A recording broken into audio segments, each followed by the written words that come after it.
জন্মের পর শিশুর বার্থ সার্টিফিকেট বা জন্ম সনদ নেওয়া তো খুবই স্বাভাবিক বিষয়, কিন্তু কখনো কি শুনেছেন গরু বা বলদ পরিবহনের জন্য দেখাতে হবে বার্থ সার্টিফিকেট? শুনতে অবাস্তব মনে হলেও ভারতের পশ্চিমবঙ্গে এখন এমনই এক অদ্ভুত পরিস্থিতি তৈরি হয়েছে। সরকারের নতুন এক আইনি কড়াকড়িতে রাতারাতি বদলে গেছে রাজ্যের গবাদি পশুর অর্থনীতি। কিন্তু কি সেই নিয়ম, আর কেনই বা বিপাকে পড়েছেন হাজার হাজার হিন্দু খামারি? পশ্চিমবঙ্গের রাজনৈতিক পট পরিবর্তনের পর বর্তমান বিজেপি সরকার ক্ষমতায় এসেই জারি করেছে নানা রকম কড়া নিয়ম। গত 13 মে রাজ্যের মুখ্যমন্ত্রী শুভেন্দু অধিকারীর নেতৃত্বাধীন স্বরাষ্ট্র দপ্তর থেকে একটি জরুরি পাবলিক নোটিশ জারি করা হয়। 1950 সালের Bengal animal slaughter control act এবং 2018 সালের কলকাতা হাইকোর্টের একটি রায়কে হাতিয়ার করে এই নির্দেশিকায় বলা হয়েছে, পৌরসভা বা পঞ্চায়েত সমিতির চেয়ারম্যান এবং সরকারি পশু চিকিৎসকের যৌথ স্বাক্ষরযুক্ত ফিটনেস সার্টিফিকেট ছাড়া কোনো গরু, বলদ বা মহিষ জবাই করা যাবে না। শুধু তাই নয়, এই সার্টিফিকেট কেবল তখনই দেওয়া হবে যখন লিখিতভাবে প্রমাণিত হবে যে পশুর বয়স 14 বছরের বেশি এবং সেটি প্রজনন বা হাল চাষের সম্পূর্ণ অনুপযুক্ত অথবা স্থায়ীভাবে পঙ্গু ও মারাত্মক রোগে আক্রান্ত।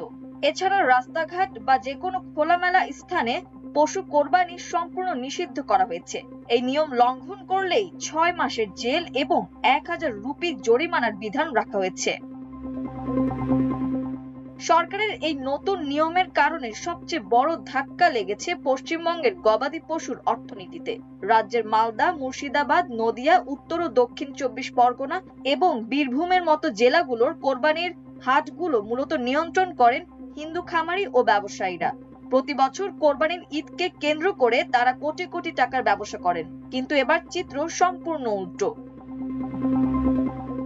ব্যবসায়ীরা জানাচ্ছেন, কোরবানির জন্য সাধারণত সুস্থ, সবল এবং 2 থেকে 5 বছর বয়সী তরতাজা গরুর চাহিদা থাকে, কিন্তু সরকারের নতুন নিয়ম অনুযায়ী 14 বছরের কম বয়সী কোনো সুস্থ পশুই কেনাবেচা বা জবাই করা যাবে না। এই আইনি জটিলতা এবং পুলিশের হয়রানির ভয়ে মুসলিম ক্রেতারা এবার হাটে এসে গরু কিনতে চরম অনীহা প্রকাশ করছেন।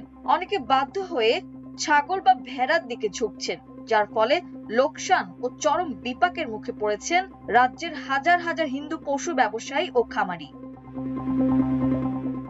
এই পরিস্থিতিকে আরো জটিল করে তুলেছেন হিঙ্গলগঞ্জের নতুন বিজেপি বিধায়ক রেখা পাত্র। গত শনিবার লেবুখালী এলাকায় একটি গরুবাহী গাড়ি আটকে তিনি দাবি করেন, গরু পরিবহনের সময় নাকি গরুর বার্থ সার্টিফিকেট বা জন্ম সনদ দেখাতে হবে। এই মন্তব্য নিয়ে রাজ্য রাজনীতিতে শুরু হয়েছে তীব্র কাদা ছোড়াছুড়ি। বিরোধী দল তৃণমূল কংগ্রেসের নেতা কুণাল ঘোষ একে তুগলকি নিয়ম আখ্যা দিয়ে কটাক্ষ করে বলেছেন, আমরা মাননীয় বিধায়কের কাছে অনুরোধ করব, বিজেপির শাসনাধীন যে কোনো একটি রাজ্য থেকে গরুর নামে ইস্যু করা একটি বার্থ সার্টিফিকেট এনে দেখান। আইনি কড়াকড়ি এবং রাজনৈতিক এই টানাপোড়েনের মাঝে পড়ে পশ্চিমবঙ্গের গবাদি পশুর ঐতিহ্যবাহী অর্থনীতি এখন ধ্বংসের দ্বার প্রান্তে। মাল্টিমিডিয়া ডেস্ক, আমার দেশ।